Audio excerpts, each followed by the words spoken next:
So God is the creator, He is good, He is a God who speaks and communicates and desires to communicate with what He has created, and He is the God who raised Jesus from the dead.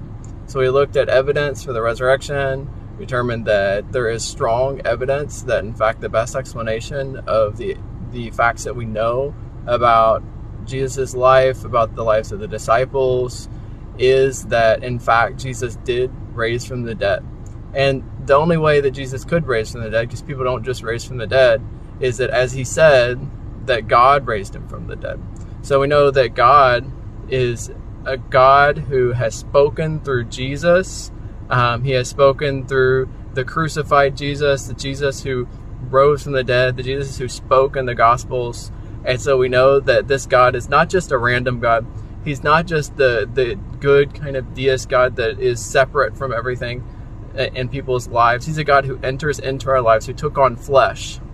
A God who took on flesh and desires to know us, desires to be with us, desires to make up the gap between our unrighteousness and His righteousness, between His goodness and our ungoodness.